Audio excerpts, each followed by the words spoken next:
saya Agustita Dwisari dengan NIM 225080100111035.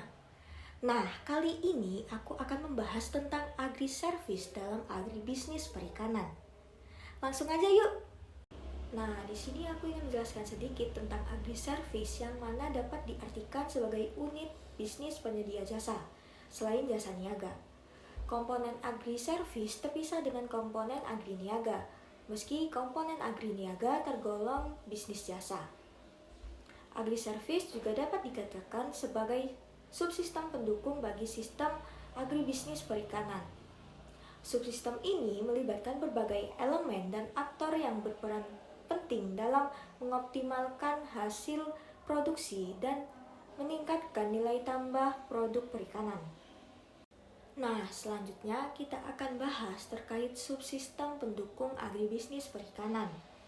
Yang pertama, kita ada subsistem produksi, di mana subsistem ini meliputi kegiatan budidaya ikan baik di perairan alami maupun di aquaculture. Hal ini mencakup pemilihan spesies ikan, pemilihan lahan atau kolam budidaya, pengelolaan pakan dan nutrisi, dan lain sebagainya. Yang kedua, kita ada subsistem teknologi, di mana mencakup penerapan teknologi dalam produksi perikanan. Misalnya nih, seperti penggunaan teknologi, pemantauan, dan pengendalian lingkungan perairan. Selanjutnya, kita ada subsistem pemasaran. Subsistem ini terkait dengan kegiatan pemasaran dan distribusi produk perikanan, melibatkan penentuan harga, promosi produk, identifikasi pasar, potensial, dan lainnya. Selanjutnya kita ada subsistem penelitian dan pengembangan. Subsistem ini berfokus pada penelitian dan pengembangan dalam bidang perikanan. Tujuannya adalah meningkatkan produktivitas, efisiensi, keberlanjutan, dan kualitas produk perikanan. Selanjutnya ada subsistem keuangan dan permodalan. Subsistem ini berkaitan dengan aspek keuangan dalam agribisnis perikanan, di mana melibatkan pengelolaan keuangan, pembiayaan, asuransi, dan pengaturan modal bagi para pelaku bisnis perikanan. Selanjutnya kita ada subsistem pendidikan dan pelatihan. Subsistem ini fokus pada pengembangan sumber daya manusia yang berkualitas dalam industri perikanan, melibatkan pelatihan dan pendidikan bagi petani ikan, pekerja perikanan, dan para pemangku kepentingan lainnya. Nah, lalu ada kelembagaan agribisnis, di mana kita akan membahas transformasi dan manfaat kelembagaan agribisnis. Transformasi kelembagaan dalam agribisnis perikanan melibatkan berbagai jenis entitas, mulai dari individu hingga koperasi, yang mencerminkan skala dan tingkat organisasi yang berbeda. Setiap jenis entitas ini memiliki peran penting dalam pengembangan sektor perikanan dan berkontribusi pada perekonomian lokal maupun nasional. Nah, kita akan menjelaskan tentang masing-masing jenis entitas tersebut. Yang pertama ada individu, yaitu usaha rumah tangga. Individu yang terlibat dalam usaha rumah tangga adalah pemilik tunggal yang secara independen mengelola usahanya. Contohnya adalah nelayan tradisional yang memancing sendiri di laut, atau pemilik kolam ikan yang mengurus pemeliharaan dan penjualan ikan secara mandiri. Yang kedua ada kelompok, yaitu usaha kecil. Kelompok usaha kecil melibatkan beberapa individu yang bekerja sama dalam mengelola usaha perikanan. Contohnya adalah kelompok nelayan lokal yang bekerja sama untuk membeli kapal tangkap bersama, atau kelompok budidaya ikan yang berbagi fasilitas pemeliharaan dan mengkoordinasikan kegiatan pemasaran. Yang ketiga ada gabungan kelompok, usaha menengah. Gabungan kelompok merupakan bentuk kerjasama yang lebih besar dan terstruktur. Contohnya adalah koperasi perikanan yang terdiri dari beberapa kelompok nelayan atau kelompok peternak ikan yang bersatu untuk mengoptimalkan sumber daya dan memperoleh manfaat bersama. Yang keempat ada koperasi, usaha besar. Koperasi adalah bentuk kelembagaan yang lebih besar dan formal yang didirikan oleh sekelompok orang atau entitas dengan prinsip-prinsip demokrasi ekonomi. Contohnya adalah koperasi nelayan yang mengelola pelabuhan, menangani pemasaran ikan, dan menyediakan pelatihan, serta pendidikan kepada anggotanya. Kelembagaan agribisnis sendiri memiliki manfaat yang signifikan dalam pengembangan dan pengelolaan agribisnis. Yang pertama, ada koordinasi dan pengaturan, di mana kelembagaan agribisnis membantu dalam mengoordinasikan dan mengatur aktivitas agribisnis. Mereka dapat mengatur produksi, distribusi, pemasaran, dan konsumsi produk dengan cara yang efisien dan efektif. Yang kedua, ada akses ke pasar. Kelembagaan agribisnis memainkan peran penting dalam memfasilitasi akses petani dan pelaku agribisnis ke pasar yang lebih luas. Mereka dapat membantu dalam pengumpulan, pengolahan, dan pemasaran produk. Selanjutnya yang ketiga, ada inovasi dan transfer teknologi, di mana kelembagaan agribisnis juga dapat berperan dalam mendorong inovasi dan transfer teknologi. Mereka dapat menyediakan pelatihan, pendidikan, dan sumber daya teknis kepada petani untuk meningkatkan pengetahuan dan keterampilan mereka dalam mengadopsi praktek yang lebih efisien dan berkelanjutan.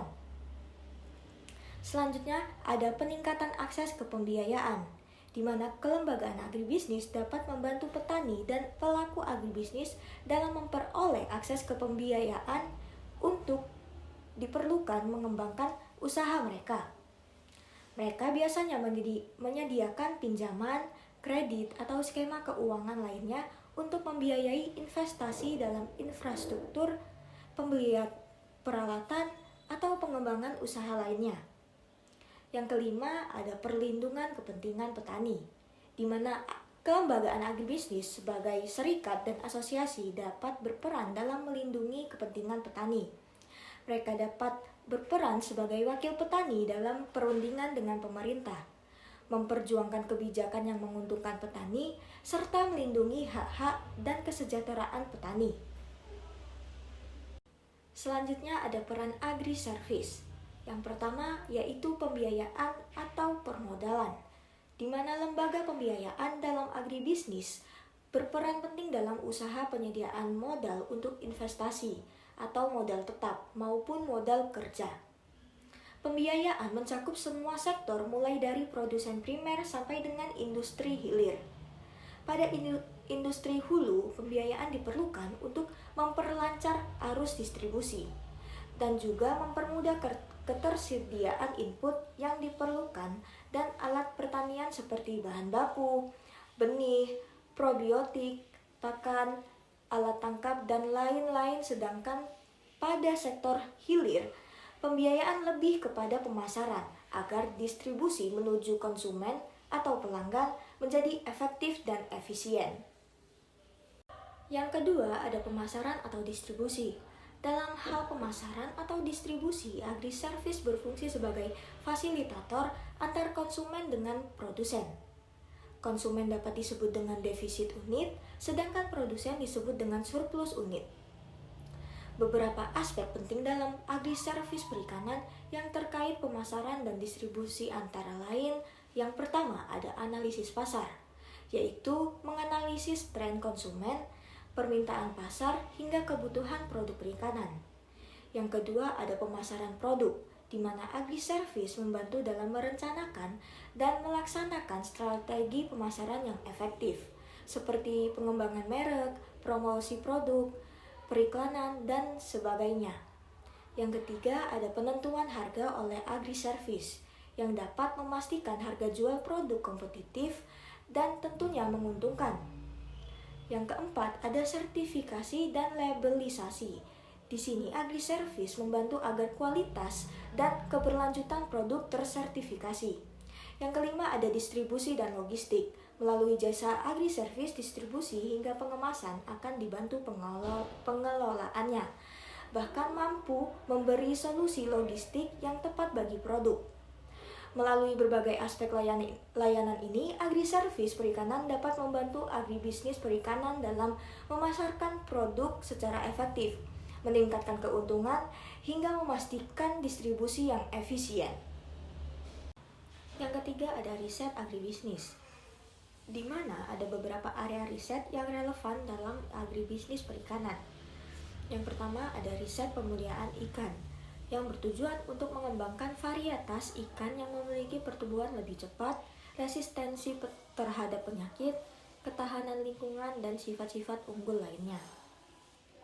Yang kedua ada pengelolaan sumber daya perikanan, di mana riset ini berkaitan dengan pengelolaan yang berkelanjutan terhadap sumber daya perikanan, termasuk penilaian stok ikan, pengawasan dan pengendalian penangkapan ikan, pengelolaan wilayah perikanan, dan pengembangan kebijakan perikanan yang berkelanjutan.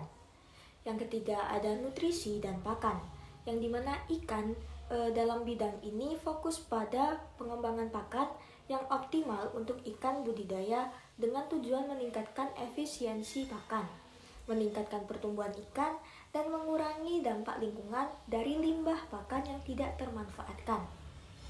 Yang keempat ada kesehatan dan manajemen penyakit, di mana riset ini melibatkan studi tentang penyakit ikan, diagnosis penyakit, pencegahan, dan pengobatan dengan tujuan utamanya adalah untuk meningkatkan kesehatan ikan, mengurangi kerugian akibat penyakit, dan mengembangkan praktik manajemen yang optimal.